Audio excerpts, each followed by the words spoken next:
This is Democracy Now! But the ultimate penalty has to be the death penalty. Trump administration's announced plans to reinstate the federal death penalty, lifting a more than 15-year moratorium. 5 executions are now scheduled beginning in December. The move comes despite growing opposition to capital punishment around the country, then to a major setback for President Trump. A federal judge struck down one of the most radical and draconian attempts by the Trump administration to deny access to our asylum process to the most vulnerable migrants and refugees coming to the United States, fleeing horrific violence in their home countries. And we'll look at a shocking report about how China is systematically separating Muslim children from their families in Xinjiang province as part of what some say is an attempt to culturally re-engineer Chinese society. This is an unprecedented now internment campaign in Xinjiang, worse than ever in the history of China, and it's the largest incarceration of a particular ethnic minority since the Holocaust. All that and more coming up.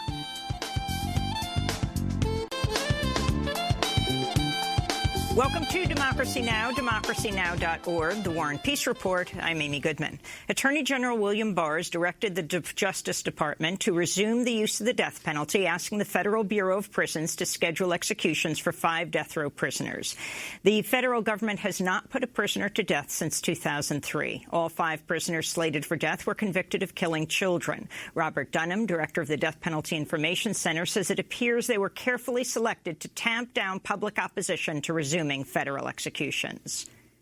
And I think the fact that the 5 cases were selected because of factors that are irrelevant to federal jurisdiction underscores that these cases were not chosen because they justify the federal death penalty. They were chosen because they were designed to inflame the public. According to the Death Penalty Information Center, over 160 people in the U.S. who had been wrongly convicted and sentenced to death have been exonerated since 1973. We'll have more on the Trump administration's move to reinstate federal executions after headlines. In Georgia, a 44-year-old Mexican man died in the custody of Immigration and Customs Enforcement. Before his death Wednesday, Pedro Arriaga Santoya complained he was experiencing abdominal pain while jailed at the Stewart Detention Center in Lumpkin, Georgia.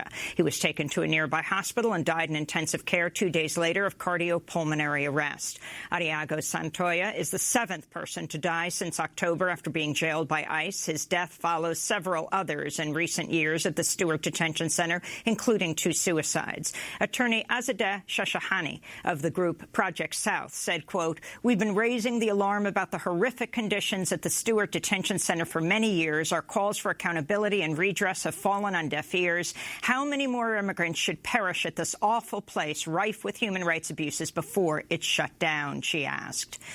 The Trump administration is threatening to impose a travel ban on Guatemalans unless leaders of the Central American country take drastic steps to curb undocumented immigration northward. On Wednesday, Trump also announced plans to take severe actions against the Guatemalan government, including enforcing tariffs on remittances sent by Guatemalans living in the U.S. Trump's threats come after Guatemalan President Jimmy Morales failed to sign a safe third country agreement with the United States. The agreement would have required Guatemala to take in asylum seekers from around the world who originally fled to the United States in hopes of finding refuge. The Guatemalan courts said no.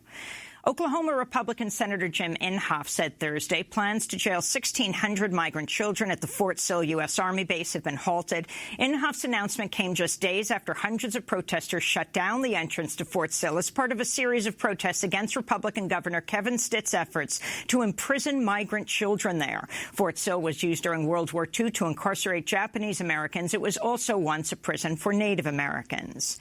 In the Mediterranean, as many as 150 people are feared dead after a pair of boats overloaded with migrants capsized off the coast of Libya Thursday. This is Abdullah Ahmed Abdullah, a man from Eritrea who survived the disaster. There were 300 of us in the boat, and then water came in. 100 people were rescued, but the rest all died. The women, children, and girls all died. Glory to God, we started swimming for almost 7 hours, and then we were rescued by fishermen, almost 100 people. We've been here for 2 days, and no one has come to take us. There has been a dead body here with us for the past 2 days. Glory to God, it is like we were fighting death in the sea, and now we are fighting death on the ground. It appears to be the deadliest shipwreck in the Mediterranean this year. The International Organization for Migration says nearly 700 people have died attempting the perilous crossing from North Africa to Europe in 2019. In Europe, at least 5 people have died as a massive heat wave grips much of the continent, shattering record-high temperatures, many of which were set during a previous heat wave just weeks ago. Thermometers in Paris clocked temperatures of nearly 110 degrees Fahrenheit, an all-time high, with new records also set in Belgium, Germany, and the Netherlands. In Alaska, a series of wildfires driven by record-high temperatures has consumed more than 1 million acres of forest. Similar fires in Greenland and Siberia have combined to make 2019's Arctic wildfires unprecedented in recorded history. The fires come as new climate data reveal that last month was the hottest June ever observed, with July on pace to become Earth's hottest month on record. California state officials have signed a deal with 4 major automakers to reduce greenhouse emissions from cars and trucks, defying a White House bid to roll back Obama-era fuel efficiency standards. The deal between California and Ford, Honda, Volkswagen, and BMW would see passenger vehicles average about 50 miles per gallon by 2026. The Trump administration's proposed freezing auto efficiency at 2020 levels are around 37 miles a gallon. Auto emissions are California's single largest source of greenhouse gases, and improving fuel efficiency is critical to meeting California's goals in combating climate change. Minnesota Congressmember Ilhan Omar Thursday introduced a bill that would end the use of toxic landfills while transitioning the U.S. to a zero-waste economy as part of the Green New Deal. Congressmember Omar says the Zero Waste Act would create a federal grant program to help local cities invest in zero-waste initiatives. Country generates over 250 million tons of trash each year. Right now, most of that trash does not get recycled or composted or reused. Instead, it ends up in landfills, in incinerators, fueling our climate crisis and polluting the communities who live near these toxic sites. The only way to combat this crisis is to move to zero waste economy. The Zero Waste Act is co-sponsored by Democratic Congress members Deb Haaland of New Mexico and Earl Blumenauer of Oregon. The Senate Intelligence Committee concluded Thursday Russian hackers targeted election systems in all 50 U.S. states during the 2016 election, a much wider operation than previously reported. The committee's heavily redacted report found no evidence that any votes were changed as a result of the hacking efforts, but it found hackers were in a position to delete or change voter data in the state of Illinois. The report came just one day after former special counsel Robert Mueller told lawmakers on Capitol Hill that the Russian government interfered in the 2016 election in a sweeping and systematic fashion. Despite Mueller's latest warning, Senate Republicans blocked a pair of election security bills this week. In Russia, Moscow police have raided the homes of several opposition politicians, including longtime Kremlin critic Alexei Navalny, ahead of a planned protest tomorrow calling for free and fair elections. The raids came just weeks after election officials in Moscow rejected the applications of dozens of opposition candidates to be on the ballot during upcoming city council elections. In New York City, the CEO of a police and military supply company has stepped down from the board of directors of the Whitney Museum after activists waged a campaign to have him removed. Warren Kanders, CEO of the tear gas manufacturer Safariland, was the target of nonviolent protests staged both inside and outside the famed art museum. Activists say Safariland played a major role in suppressing popular movements in Standing Rock, Ferguson, and Palestine, and that Safariland supplied tear gas fired at migrant families seeking asylum at the U.S.-Mexico border. Federal authorities have placed the serial child sex abuser Jeffrey Epstein on a suicide watch after he was reportedly found unconscious in his Manhattan jail cell with marks on his neck. It's not clear whether the injuries Epstein received Tuesday were self-inflicted. Epstein has pleaded not guilty to federal charges of sex trafficking minors after his arrest earlier this month. In 2008, Jeffrey Epstein was charged with molesting and trafficking dozens and potentially hundreds of underage girls in Florida, but he ended up serving just 13 months in county jail after Alex Acosta, the U.S. attorney in Florida, who later became Trump's labor secretary before resigning this month, cut what's been described as one of the most lenient deals for a serial child sex offender in history. Meanwhile, new details have emerged linking Epstein to other powerful men accused or convicted of sexual crimes. New York Magazine reports Jeffrey Epstein repeatedly conferred with former TV news host Charlie Rose about hiring young women as assistants. 3 of them were later hired, including one woman hired at age 22 who said of her experience, quote, "I was being offered up for abuse."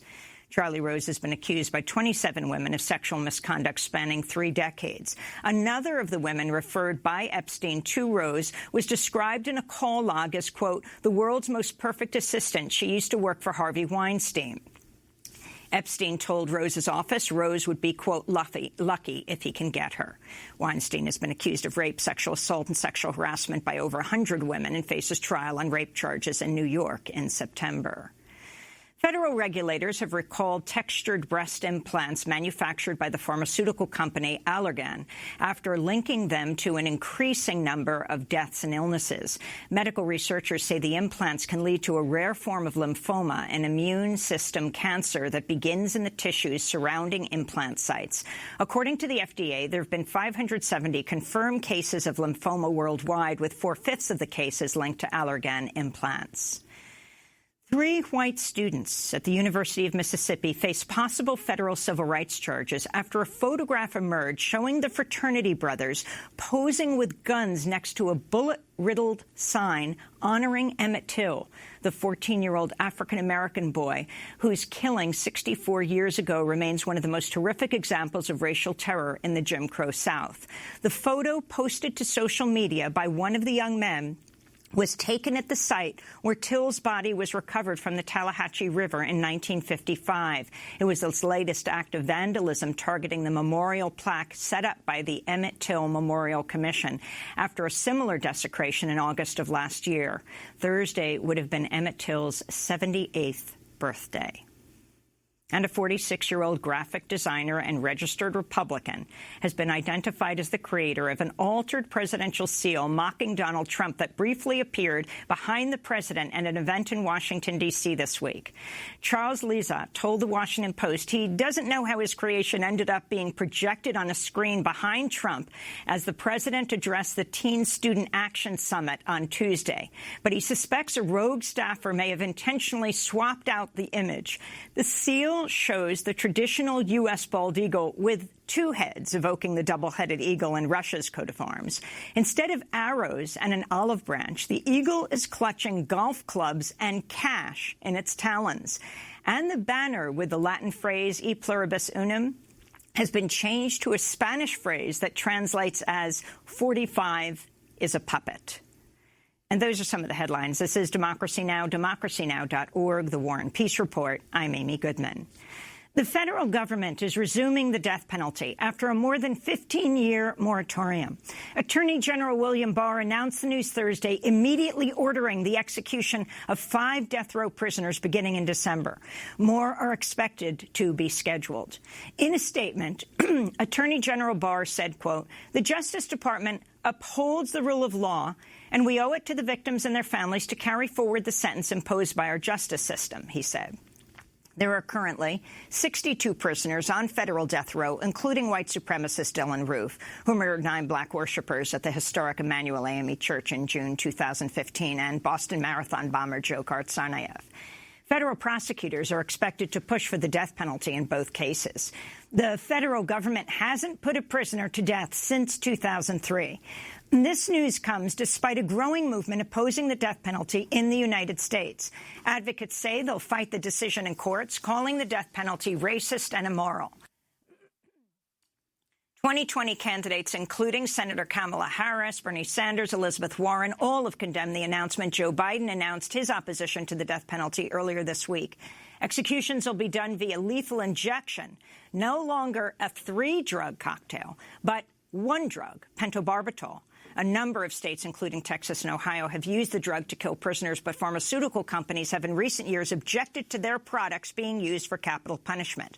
It's not known where the drug would be obtained for these federal executions. Experts say capital punishment does not help deter homicides and that errors and racism in the criminal justice system extends to those sentenced to death. According to the Death Penalty Information Center, more than 160 people who had been wrongly convicted and sentenced to death have been exonerated since 1973. The death penalty has been abolished in 106 countries, with another 28 having moratoriums or effectively not using the practice. The United Nations has called for a global ban on the practice, and Amnesty International calls it the ultimate cruel, inhuman, and degrading punishment. Well, for more, we go to Ruth Friedman, director of the Federal Capital Habeas Project, which coordinates representation, represents defendants, and monitors federal death row. Welcome to Democracy Now!, Ruth Friedman. Can you respond to this announcement? Were you surprised by this announcement by the Attorney General Barr yesterday? We were absolutely surprised. We learned about it at the same time the rest of the public did. It's important to know the government has had 8 years to come up with an execution protocol. There's been ongoing litigation over lethal injection, which is true around the country. We've seen in all the states. It's been true in the federal government.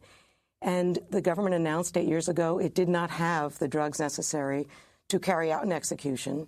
And as part of litigation, it said, we will let the court know we are working on it. And every few months, they gave an update to the court saying, we're not ready, we don't have a protocol, we don't have a protocol. Yesterday, they announced a protocol, and at the same time, instead of going through the judicial process, they set execution dates on 5 individuals who were not part of that litigation. And therefore, they were able to avoid judicial scrutiny of what they were doing. They dropped it suddenly yesterday, and we were very surprised to see it.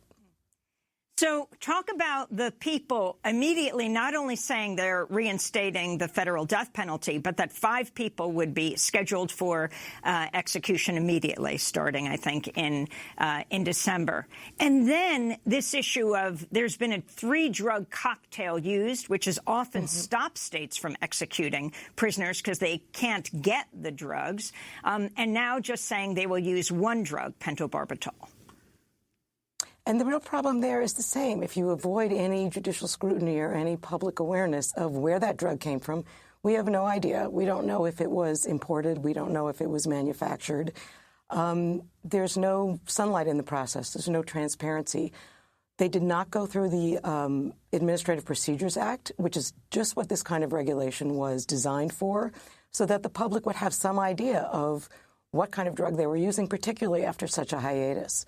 And again, they went after 5 people for whom they did not have stays of execution. As part of this ongoing orderly litigation in the district court in the District of Columbia, they were litigating this issue, and they were saying, we're not ready, we're not ready. Instead of sticking with that litigation, they went around it, and it's an end run around the court. We don't know where this drug came from. Several months ago, Go ahead. Go ahead. Several months ago, the federal government released, the Department of Justice released an opinion from the Office of Legal Counsel saying that drugs used in executions are not drugs, and therefore they're not subject to FDA rules and scrutiny. And so therefore, we don't know anything about the drugs that they're planning to use. So talk about racial bias and the death penalty. According to the Death Penalty Information Center, almost 42% of federal death row prisoners are black, when the overall population is 14%. And we know, of course, that if a white person is killed, the perpetrator is far more likely to get the death penalty. That's exactly right. And it shows one of the ways in which the federal death penalty, the problems with the federal death penalty, are the same as those that we've seen in the states for years now, and what is leading many people in this country, including conservatives, to turn away from the use of the death penalty. The federal death penalty is no different. It suffers from the exact same flaws, including racial discrimination. In some ways, the federal government is worse than that's true of many of the states. What you see is an absolute overabundance that you were pointing to of people of color, particularly black men. The same kind of issues that plagued or that led this country to come up in the 90s with policies that people are now turning away from that led to mass incarceration, and particularly mass incarceration of African-American men, are seen just as well in the death penalty and in the federal death penalty. And I think people are starting to say, wait a second, how does this happen? And I think many people have thought that the federal death penalty somehow is the gold standard of capital punishment systems. And that's simply not true. When you start to look at it, it suffers from the same flaws. One of those is racial bias. Another of those is having lawyers who are not qualified or not able to have the time or the resources or the knowledge that these kind of cases require. And so you see problems in these cases that you see all over the country. You see the use of junk science. You see the use of false representations by the government, government misconduct. And I think you're going to see more and more of that coming to light now that the public is getting a spotlight on the federal death penalty. President Trump has repeatedly pushed for increasing the use of capital punishment, including as a penalty for drug offenses. This is Trump speaking last year in New Hampshire. But the ultimate penalty has to be the death penalty, unless you have really, really powerful penalties led by the death penalty for the really bad pushers and abusers. We are going to get nowhere, and I'm telling you, we are going to get somewhere. And last December, Trump said he hoped China would employ the death penalty against traffickers of the synthetic opioid fentanyl. Ruth Friedman, your response. I think this is an example of just how inherently political a tool the death penalty is. If you're going to have the awesome power to make these decisions and to say you're getting for the worst of the worst, then you have to have a fair process with fair lawyers, with lawyers who are able to litigate these cases.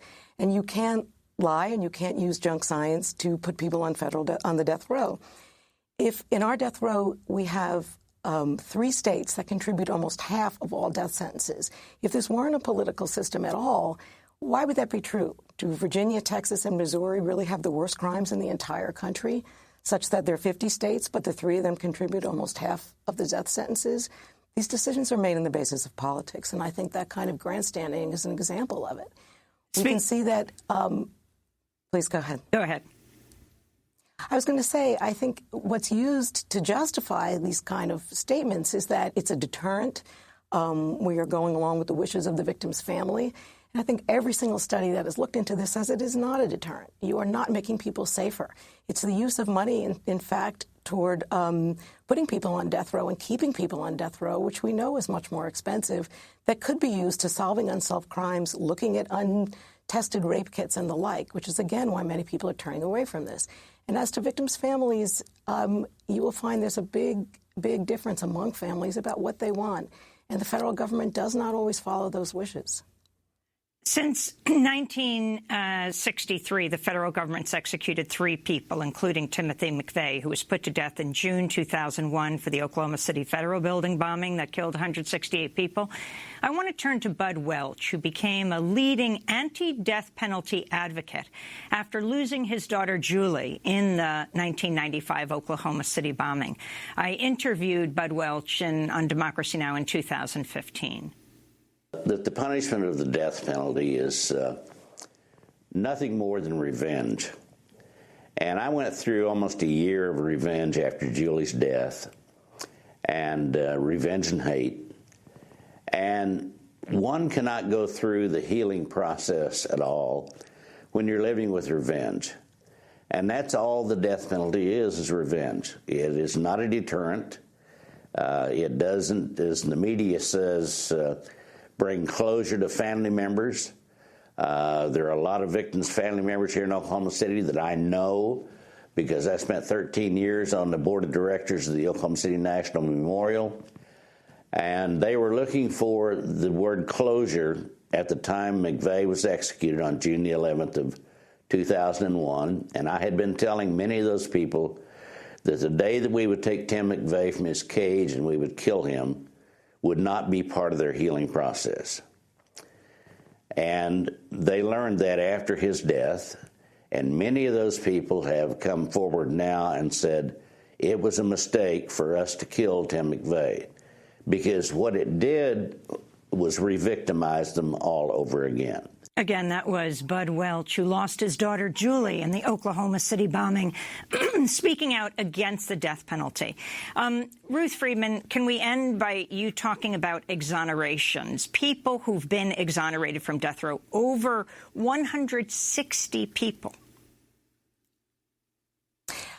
Absolutely. If you look at this as a government program, would we ever be as comfortable saying we can make this many mistakes and yet continue on in the same vein? And you're going to see more and more of that. And that, again, is why people are turning away from it. They are recognizing that we make too many mistakes. We can't trust our governments with these kind of decisions. It's also why we're an outlier in the world. And the federal government, unfortunately, is also going to become an outlier in the country. You see death sentences going way down because, in large part, I think, because of the exonerations and people understanding that, wait a second, that person had a trial, that person had an appeal, and yet we still got it wrong. And the same can be true about sentences. We can make mistakes. And I think people are coming to see that more and more. Unfortunately, while the rest of the world and the rest of the country is moving in one direction, the federal government is moving in another, and that is extremely unfortunate. I mean, this country was going in the direction of overturning the death penalty overall, state after state. Can you give us the figures on this and what this means, reinstating the federal death penalty, but perhaps states saying no? I think it shows, again, why this has become a political process or always has been a political process. When you look at the federal death penalty, as you said, the states are moving away, and we've had state legislatures that are dominated by Republican or conservative legislators that are also saying, we don't want this. It's not good for our community. It's not the way we want to be spending our resources, or it's not how we think we make our citizens safer. So instead, you have the federal government moving into some of these areas and saying, well, we're going to take a case. So you have people on federal death row, for example, who were already tried in the state courts, were already serving very long sentences, but the federal government wanted to step in. It's another misconception and myth about the federal death penalty that it is somehow these unique federal interests or people are there for treason and spying and the like, when it's not true. Everybody could have been prosecuted in state court who's on federal death penalty and was on the federal death row. And very often the connection between a federal interest is extremely attenuated. And I think people would very be surprised to learn about that. Just 30 seconds. The people that Barr has said they will execute, they will execute more people, they will try to, 5 prisoners, than have been executed on federal death row in over 50 years. Well, you have to wonder, as I said, why did they choose 5 people who did not have stays of execution, who were not in a position to be part of a challenge to the method of execution, to how the federal government was planning to use its awesome power? I think that was a cynical end-run decision, keeping it out of the Administrative Procedures Act review process, keeping it out of the court scrutiny. I think that's how those people were chosen, which, again, that's not good government. That's not transparency. That's not a willingness to say, this is how we do things, this is how we make decisions. It's a political response, and that is extremely unfortunate for all of us. Ruth Friedman, we want to thank you for being with us, Director of the Federal Capital Habeas Project, which coordinates representation, represents defendants, monitors federal death row. When we come back, a federal judge temporarily blocks President Trump's plan to bar nearly all migrants from seeking asylum in the United States. Stay with us. I was fresh out of the service. It was back in '82. And I raised some cane when I come back to town. Left to be all I could be, come home without a clue. I married down and had to settle down. So I hired on at the prison, guess I always knew I would. Just like my dad and both my uncles done. And I've worked on every cell block now, and things are going good. But then they transferred me to LS Unit 1. Swing low, swing low. Tell Us Unit 1 by Steve Earle. This is Democracy Now! I'm Mimi Goodman. A federal judge in San Francisco has temporarily blocked President Trump's plan to bar nearly all migrants from seeking asylum in the United States. In his ruling, U.S. District Judge John Tiger of California ordered Trump to continue accepting asylum claims, issuing a preliminary injunction against a rule that would block anyone who passes through a third country before arriving in the United States from applying for asylum. The rule would effectively stop people from Honduras, El Salvador, and Guatemala from seeking refuge in the United States. In his ruling, the judge highlighted the difficulties asylum seekers faced in third countries like Mexico and said applying for asylum while in Mexico did not appear to be a feasible alternative.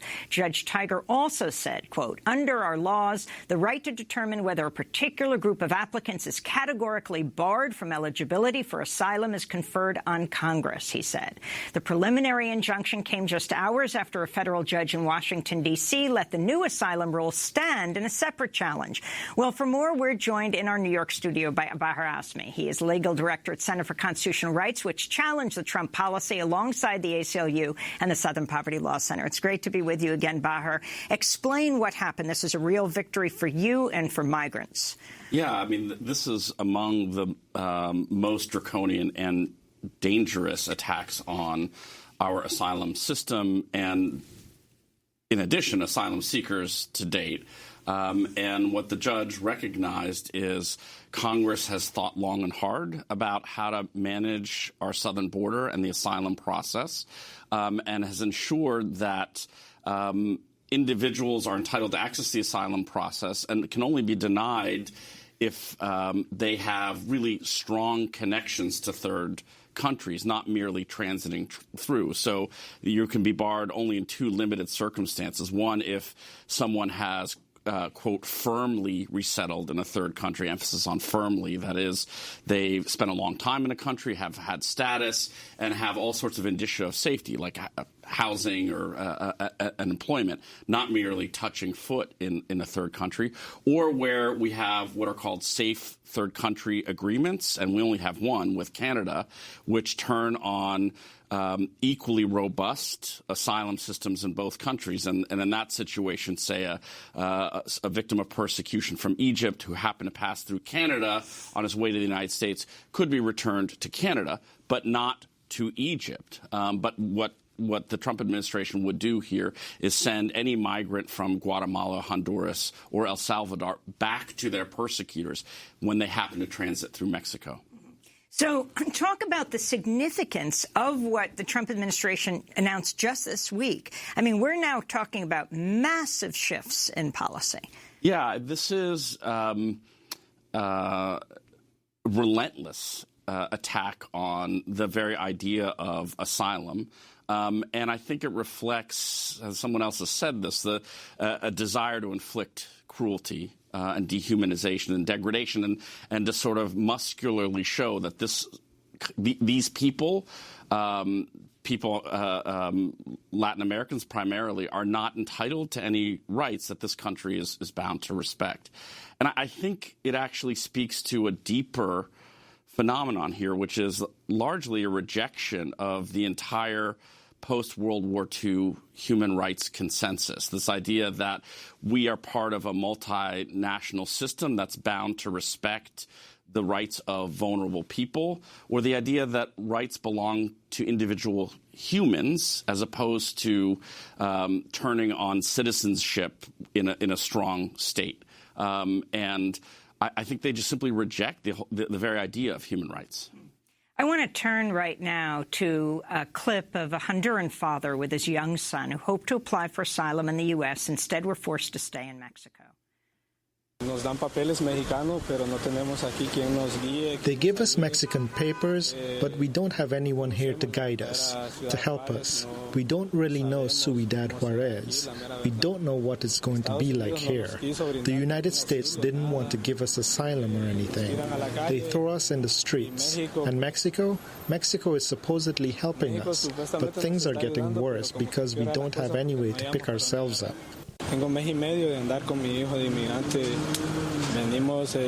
I've been traveling with my son as a migrant for a month and a half. We came by bus, on foot, and catching rides in cars that pick us up. And the situation has been really difficult. That's Melvin Garcia describing his very difficult situation. And you have Judge Tiger grilling the Justice Department attorney, Scott Stewart, about the lack of protection for asylum seekers in Mexico and Guatemala, countries likely to be transited through on the way to the U.S. Talk about all of this. Yeah, I think that the administration's stated justification for the rule, among other things, is, well, Mexico can handle these asylum seekers. But the evidence in the record was very obvious, and we all know that Mexico can't. Multiple human rights organizations that spend time in Mexico and other countries recognize that they don't have the systems to process asylum seekers, and they routinely turn people back to their home countries. The point of relying on Mexico in this way is to maximize cruelty and to deter anyone or attempt to deter people from fleeing their desperate conditions, which they haven't been successful on because, in fact, the conditions are so horrific that people are. So what's going to happen right now? You have one judge in Washington who says, yes, we can move forward. You have Judge Tiger saying no. Right. So Judge Tiger issued a nationwide injunction. His ruling prevails, and there'll be further proceedings in the appellate courts in both cases, and it may ultimately wind up in the Supreme Court. And the Remain in Mexico policy? The Remain in Mexico policy is another really cruel policy that says even if once you enter the United States, if you can make it into the United States and make an application for asylum while your petition is being adjudicated, go back to Mexico and wait in really dangerous conditions on the other side of the border. And then you have this astounding story about Guatemala. President Trump wanting to sign this third-party agreement with Guatemala, that the country, Guatemala, would take migrants who try to get into the United States from anywhere in the world and would send them to Guatemala. The president, Morales, wanted to sign it, but the Guatemalan judges in the country of Guatemala, there was an uproar last week, and they said no, and so Morales wasn't allowed to come. Well, Morales didn't come to Washington to sign the agreement, and now Trump is trying to viciously go after the whole country. No, it's absurd, it's punitive, it's reflexive, it's irrational. The idea that an under-resourced country like Guatemala could manage a migration crisis when Guatemala itself has a humanitarian crisis that's causing its citizens to flee is absurd. But again, the cruelty and punishment is the point. Well, I want to thank you so much, Bahar Azmi, for joining us, legal director of the Center for Constitutional Rights. He directs all litigation and advocacy around issues related to the promotion of civil and human rights. When we come back, China is rushing to build boarding schools for children, Muslim children from the Uyghur community who are deliberately removed from their families, as well as from their language and culture. Stay with us. I've been thinking about the news. Daddy leaves it on all day through. I've been thinking about the wars. And to be honest, I can't take it anymore. I hear you every day. The awful words you say. But hate can't be the face of the American dream. I've been thinking about my life and how one day I want to be a mother and a wife. I've been scared of that thought too. In a world of American Dream by Ray Zaragoza. This is Democracy Now! I'm Amy Goodman. We turn now to China, where authorities have been accused of systematically separating Muslim children from their families in the far western region of Xinjiang. According to a new report commissioned by the BBC, China's rushing to build boarding schools where children, mostly from the Uyghur community, are deliberately removed from their families as well as their language and culture. Critics accuse China of attempting to culturally re-engineer minority societies. This comes as an estimated 1 million adults from the Uyghur community are being imprisoned in camps that China claims are vocational training centers designed to combat extremism. Many of the children who have detained parents or other family members are more vulnerable to removal. Well, last week, Nermeen Sheikh and I sat down, spoke to independent researcher Adrian Zenz, who did the research for the BBC report. He's an expert on China's minority policies in Xinjiang and Tibet. We also spoke with Roshan Abbas, a Uyghur American activist, founder and director of the Campaign for Uyghurs. After she spoke out against China's repression of Uyghurs last year, her aunt and sister disappeared. Her aunt has since been released, but there's still no news on her sister. I started by asking Adrian Zenz what he found in his research. My findings are very disturbing, and they really point to an urgent campaign on side of the Chinese in Xinjiang to handle and deal with the fallout of having detained so many Turkic minority adults, especially Uyghurs, in the region of Xinjiang. And what they're doing now is that with so many cases of both parents in detention, the children are being put up into boarding facilities. There's been a multi-billion-dollar campaign to construct boarding schools that go all the way down to kindergarten, and most recently even a drive to establish nurseries for smaller kids, for infants, in satellite factories in villages where they are putting women to work. And Adrian, can you give us a sense? You said a multi-billion-dollar campaign. Who's funding this campaign? This is funded by Beijing. Xinjiang is traditionally a fairly poor region, even though it has mineral resources.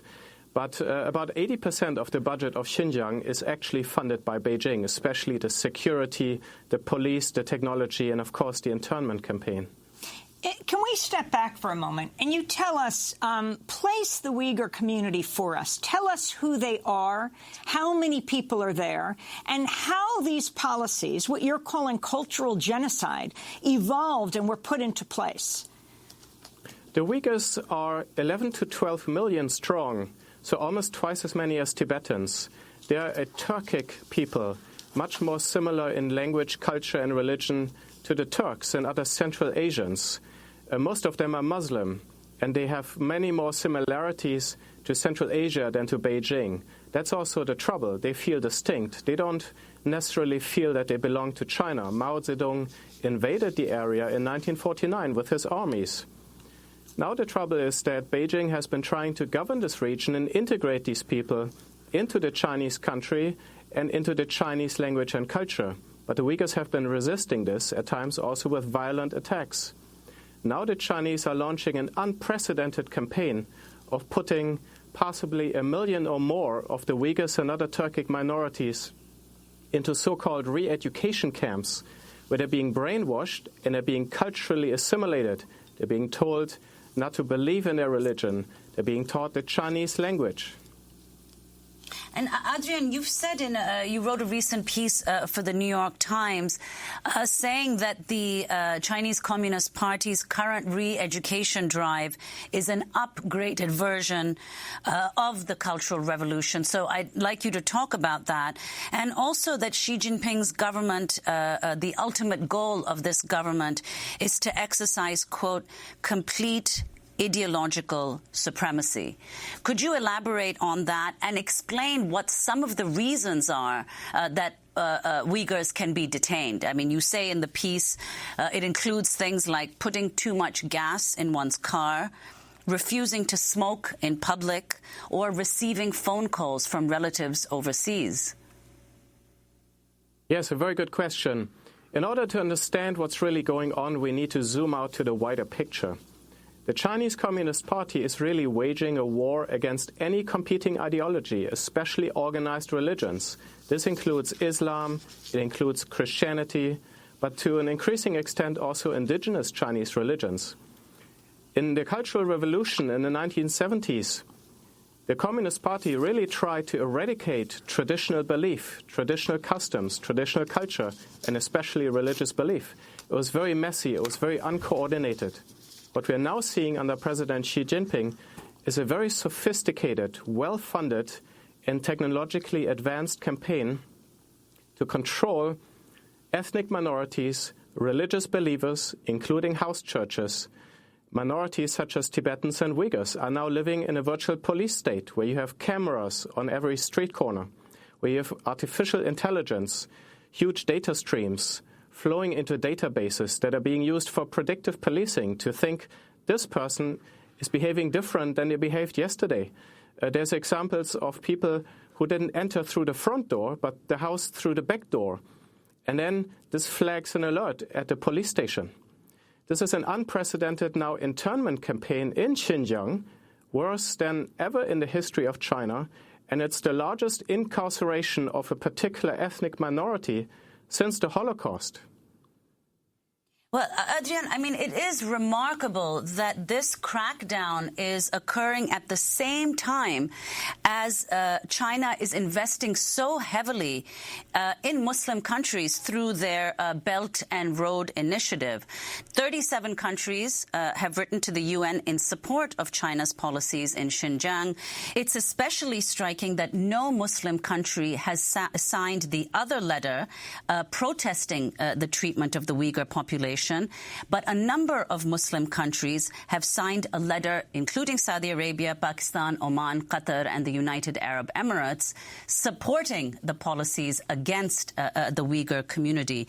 So could you talk about this initiative by Xi Jinping and the increasing dependence of a number of countries, Muslim countries included, and countries across Africa on China, both for aid as well as trade? China has been waiting for a long time, I believe, to step up to the international stage and to take up what it believes to be its rightful place. China, as by name, is called Zhongguo in Chinese, which means the middle country or the middle kingdom. It used to be the center of its world, and it seeks to be that again.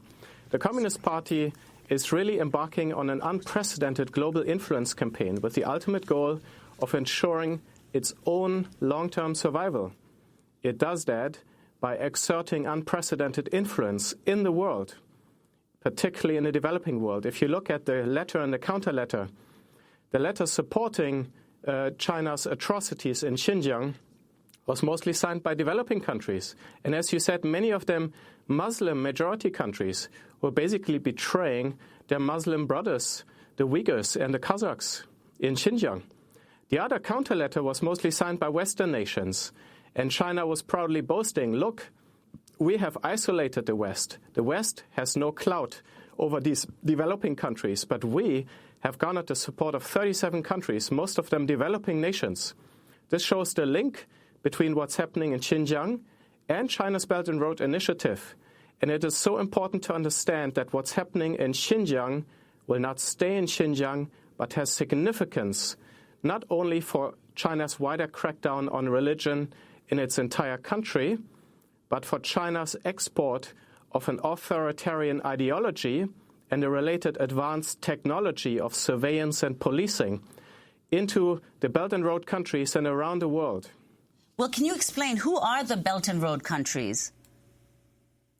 This is trying to go back to the ancient Silk Route, which was trade links by land and also to an extent by sea between mainly the Middle East and Europe on the one hand, and China on the other hand. So we have all of Central Asia, the entire Middle East, we have Southeast Asia, but China, of course, is trying to expand the picture, building on the ancient analogy.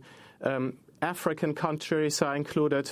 In fact, even Antarctica has been made part of the Belt and Road Initiative. Well, earlier this year, Human Rights Watch revealed new details about how China's carrying out mass surveillance in Xinjiang, in part thanks to a mobile app that lets authorities monitor the Muslim population. This video was produced by Human Rights Watch. It begins with a Uyghur student. I used to be one of those people, like, I got nothing to hide, I'm just a student. But I was very wrong. They're targeting everyone. As long as you're going out of your house, you're being surveilled. In Xinjiang, in northwestern China, 13 million Turkic Muslims are already enduring extraordinary suppression at the hands of the Chinese government. And authorities there are building a surveillance state to be able to track their every move. Across the northwestern province of Xinjiang, an estimated 1 million Chinese Muslims have vanished into a vast network of detention centers for what China calls re-education. The region is now under what's probably the most intense government surveillance in the world. Every 200 meters would have a police checkpoint. And then on top of that, there are all these checkpoints at public places wherever you go. If you're Uyghur, they stop you. They would just say, "Where's your ID? I want to check your ID." They would punch in the ID number and then they would see everything about you. One tool at the heart of Xinjiang's surveillance system is the IJOP, or the Integrated Joint Operations Platform. The IJOP has an app that's used by police and government officials to track extraordinary amounts of personal information about individuals, ranging from their religious habits to their blood type. The information from the app feeds into a central system and combines with information from other surveillance systems, including CCTV cameras that rely on facial recognition software, and even Wi-Fi sniffers that are used as people walk through checkpoints to pull information off their phones. The IJOP system aggregates all this data about people, flags those it deems suspicious, and sends alerts to nearby officials. These dubious criteria are being used to identify large numbers of people, many of whom are then arbitrarily locked up. That is a video that's produced by Human Rights Watch. Adrian Zenz, if you could talk more about this massive surveillance of the Uyghur Muslim minority community in Xinjiang in China. China is rapidly developing cutting-edge surveillance technology. It's becoming a world leader in terms of facial recognition that relies on three-dimensional technology, and then big data analysis. Smart city technology means that you are covering an entire city in cameras, in surveillance, in police information systems and databases. All the checkpoints that the Uyghurs have to go through, they swipe their ID, there's a facial recognition scan, there's airport-like scanners. All of this information, as I said in the video, is being combined. One of the most scary aspects, though, is the visiting relatives program, whereby hundreds of thousands, even 1 million of Chinese government officials on a regular basis are visiting the homes of Uyghurs, spending time with them, staying overnight, asking them questions. Official government documents even say that this way the local people cannot hide what they really feel or think. They're asking questions. They give them pork to eat and see if they will take it or not. Of course, as a Muslim, they're not supposed to do that. This way, the Chinese are trying to find if people really believe in Islam, if they're conforming to communist ideology or not. All the information that they gather during these very intrusive family visits is being entered into this police app that Human Rights Watch was able to reverse engineer. Well, I'd like to bring in Rushan Abbas, a Uyghur American activist who's also with us in D.C. She's the founder and director of Campaign for Uyghurs. After she spoke out against China's repression of the Uyghurs last year, her aunt and sister disappeared. Her aunt has since been released, but there's still no news of her sister. Her recent article in USA Today is headlined, "I've fought China's slow-motion genocide of Uyghur Muslims. Now my family are victims." Rushan Abbas, welcome back to Democracy Now! Could you tell us your own response to this report that came out and explain why you say there's a cultural genocide happening? Because the Uyghurs are being targeted because of our ethnicity and our culture and our language and our religion. Everything that makes Uyghur people unique is being treated as a crime. The Chinese ambassador Cui told the reporters that the camps are set up there to make the Uyghur people normal persons. So all this unique cultural identity of the Uyghur people are making Uyghurs abnormal people. And our religion and our culture is being called illegal in China today, as Islam is completely being banned. Therefore, the religion and the culture and the language are being treated as a mental disease. And when you hear about these reports of surveillance, facial recognition software, control of the Uyghur population, what do you understand has been taking place from your reports within your family still there? The Uyghur people and our homeland is set up as a testing ground, as a pilot program. the Chinese government, the Beijing regime, is using this against the Uyghurs because they see the Uyghurs as a threat. And strategically, the land of the Uyghur people are sitting on, the original owners of, is the strategic epicenter for Xi Jinping's Belt and Road Initiative, gateway to Central Asia, to Europe and Africa. Therefore, they are using the surveillance system, high-tech, ubiquitous cameras, facial recognition, softwares, and now they are exporting to the world. So what's happening in Xinjiang, what's happening in East Turkestan, is not just there to suppress Uyghur people. This is a security threat and the human rights threat, and it's a threat for our freedom all around the world. And Adrian Zenz, if you could say, I mean, this is a remarkable report that you produced with the BBC. How did you get access to this information? Well, I have spent a lot of time analyzing government documents and government reports, and there's really a trove of information that can be found at different levels of the government's own administration, where they are talking about their policy. And of course, you have to piece things together because there's not one document that says we are putting thousands of kids where both parents are detained into particular places of full-time care. You have to look at this from 5 or 6 different angles, find strong evidence. There's massive construction of facilities that can put children into full-time care. There are policies of how to dealing with the fallout of both parents detained, that schools have to pay particular attention, it says, to the mental state of students where both parents are detained. Schools must be proactive. They must monitor these kids. Governments are called upon to monitor the situation, to visit these families almost daily. So you can piece things together and you get a strong picture. Well, Rushan Abbas, I want to ask about another piece of recent, extremely troubling news that emerged from China. Last month, an independent tribunal in London concluded that organs of members of marginalized communities, including Uyghur Muslims and Falun Gong practitioners, are being harvested for profit, sometimes when patients are still alive.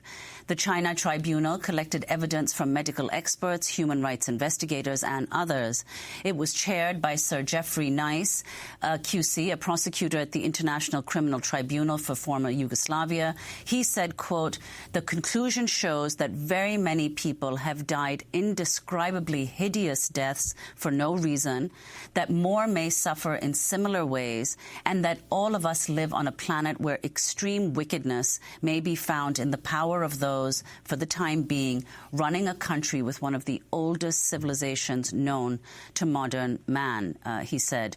So, Rushan Abbas, can you comment, can you say what you know about this forced organ donations? The airport in Kashgar has a special line dedicated for Uyghur people. And go back to 3-4 years ago when Qin Shi Huangdi came over, he mandatorily forcing Uyghur people to give blood. And they selected the Uyghur people's DNA. We were wondering, what is this for? And later on, we realized that there have been reports, they're advertising halal organs, which is the Uyghur Muslims' bodies. So the illegal organ harvesting is also making the Uyghur people the victims of illegal organ harvesting, that they are being kept in the camps today. Rushan Abbas, a Uyghur American activist, and independent researcher Adrian Zenz will link to his report at democracynow.org. Happy 60th anniversary to Pacifica Station KPFK in Los Angeles. Democracy Now! Is currently accepting applications for our year-long paid video production fellowship here in New York City. The deadline is Sunday. Learn more and apply at democracynow.org. And Democracy Now!'s Juan Gonzalez will be speaking at the Schomburg Center for Research in Black Culture in Harlem tonight about the 50th anniversary of the New York chapter of the Young Lords, which he co-founded. We will live stream the event on democracynow.org beginning at 6 p.m. Eastern. I'm Amy Goodman. Thanks so much for joining us.